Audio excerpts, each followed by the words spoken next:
Salam alaikum, bonjour. Cette vidéo, c'est pour vous parler quand on nous attaque l'intérieur de notre énergie, on fatigue notre corps.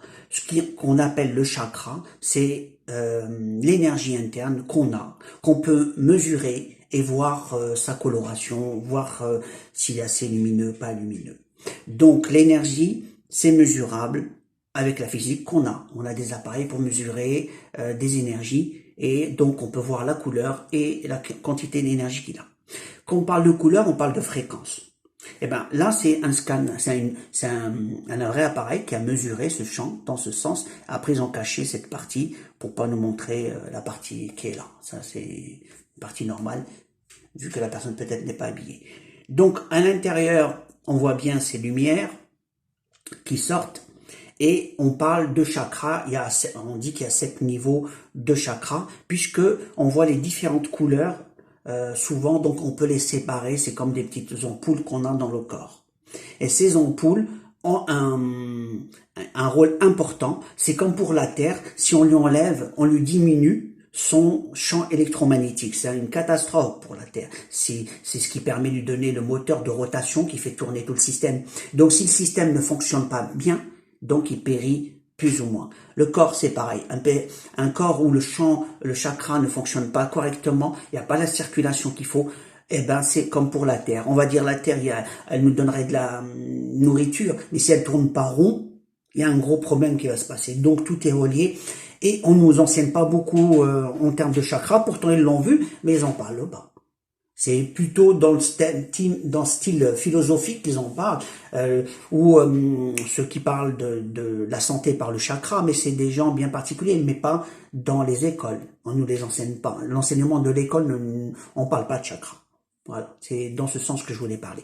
Maintenant, je vais vous montrer que comment on fait pour attaquer ce chakra, cette lampe. C'était d'abord, voilà, comment on fait pour la détecter et l'allumer dans ce sens. Ici, on peut voir qu'on peut utiliser le chakra qui va permettre à mieux circuler, à mieux se développer. C'est comme si on était une lampe à mieux s'éclairer, donc on lui donnait de la lumière. Dans ce cas, on va dans la thérapie du corps. Donc, si quelqu'un n'a pas un bon chakra par rapport à la partie concernée, si on lui donne cette énergie, le corps se défendrait mieux, puisqu'il a besoin de cette énergie pour mettre le mécanisme dans le bon sens du mouvement. Donc, on va dire, c'est des flux qui se déplacent.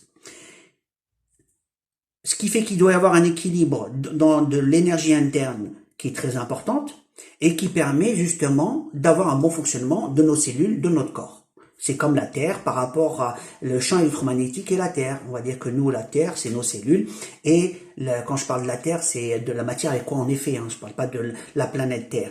Donc le champ électromagnétique à l'intérieur, s'il ne tourne pas comme il se doit, le système est perturbé. Donc voilà, donc on peut l'utiliser en thérapie, comme on peut nous l'attaquer pour nous, justement, au lieu de nous en donner la quantité manquante, ils vont nous priver de ce qu'on a. Voilà, ce que Dieu nous a donné. Ici, on voit les différentes couleurs d'une onde lumineuse, électromagnétique. C'est pas lumineuse. Et la partie lumineuse est vraiment plus petite. Donc, on voit bien, plus l'onde est aplatie, on va dire, plus on parle de fréquence qui change et donc la coloration. Il y a une partie visible et d'autres parties non visibles. Des parties visibles avec nos appareils et d'autres avec nos yeux, bien sûr. Ce qui est visible avec nos yeux, c'est vraiment limité.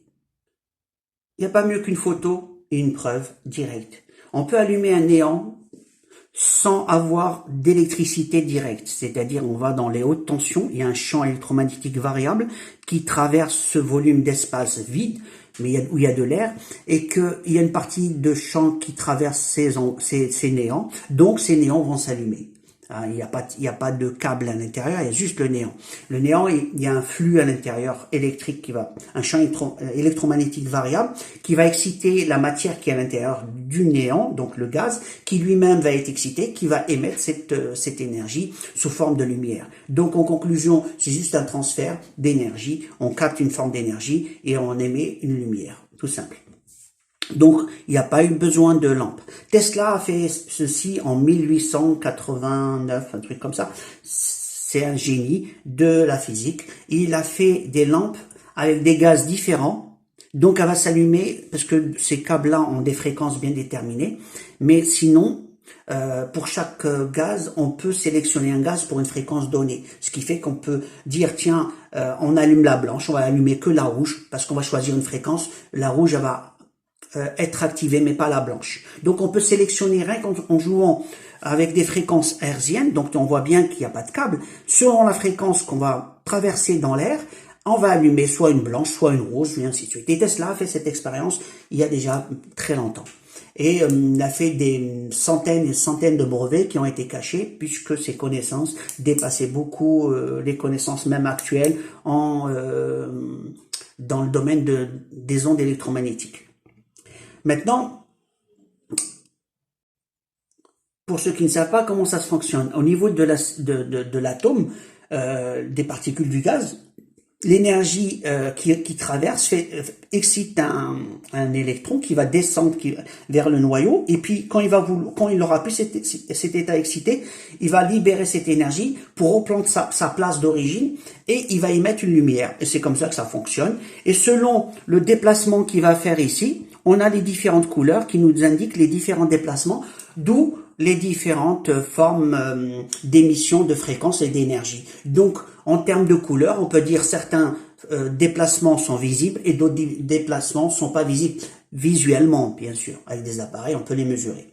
Donc, si on parle de l'élément visible, maintenant, on va parler de nos chakras. C'est pareil. Donc, nous, on a différents types de chakras et d'énergie. Si on prive une partie d'énergie à un corps, et ben une partie du corps qui fonctionnera pas très bien, puisqu'on en a besoin. Si Dieu nous a donné ces chakras, ces énergies, il y a une raison. Donc ils sont pas là pour décorer, ils sont là pour un travail bien déterminé. Et donc si ces chakras existent, pourquoi ils nous en parlent pas? C'est comme si c'était un thème philosophique en médecine ou autre. Cette énergie moteur qui tourne, pourquoi ils nous en parlent pas? Ça reste vraiment style mystique.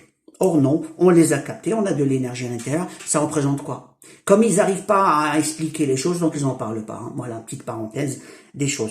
Mais par contre, on est attaqué par rapport à ces fréquences, ce qui fait qu'on nous supprime des parties de lumière.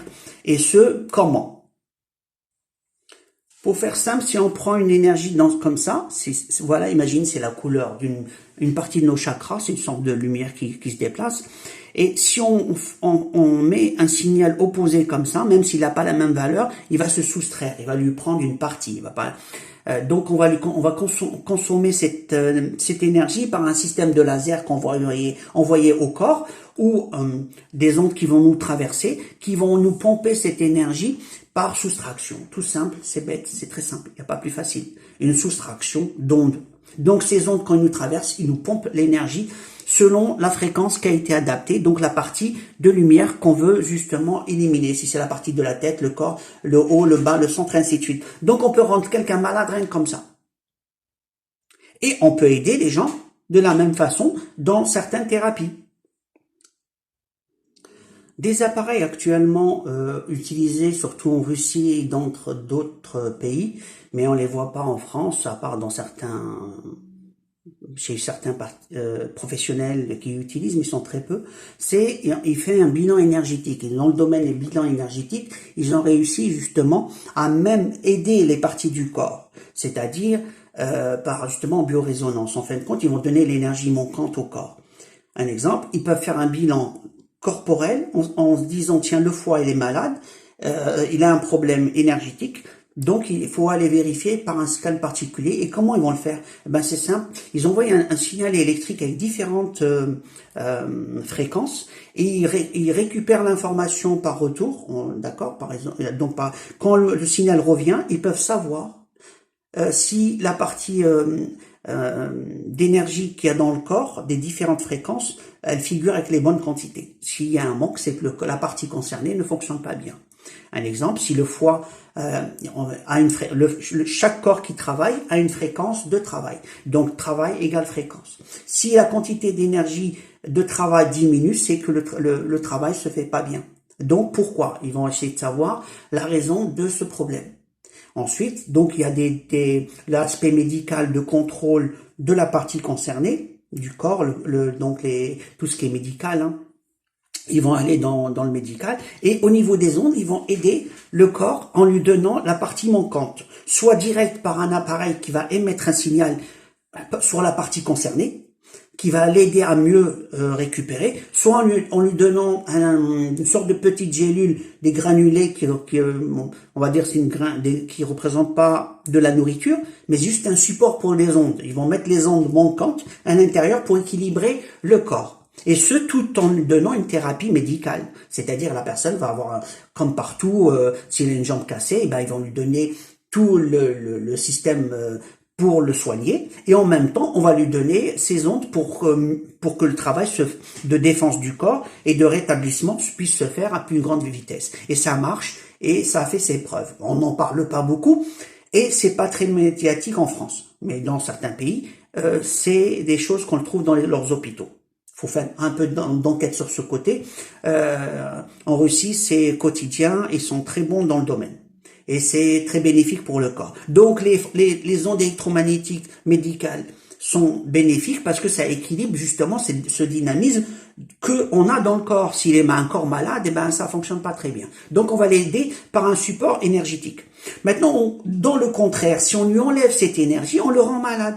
Donc on perturbe le bon fonctionnement du système. C'est comme si dans une voiture on enlevait l'huile, on enlevait une pièce et ainsi de suite. C'est clair que ça va pas aller très bien à long terme. On va rouler à un certain moment, on va dire qu'on va bien, mais à terme on n'est pas très bien. Et ben c'est ce qui se passe avec nos attaques qu'on a en termes d'énergie. On nous pompe notre énergie, on est fatigué tout le temps et on nous fait croire que c'est des appareils qu'on émet comme de tous les jours. Or, il y a certains qui ont une volonté de nous fatiguer et justement, c'est pourquoi je dénonce que réellement, on n'a pas un système de contrôle mondial de ces ondes pour le peuple. Il y a personne qui nous protège, il y a personne qui peut dire est-ce que c'est vrai ce que je vais vous dire ou c'est faux, puisque personne contrôle que je sache. Il n'y a pas des appareils partout pour mesurer qu'il y a des émissions type attaque dans le sens de nous nuire.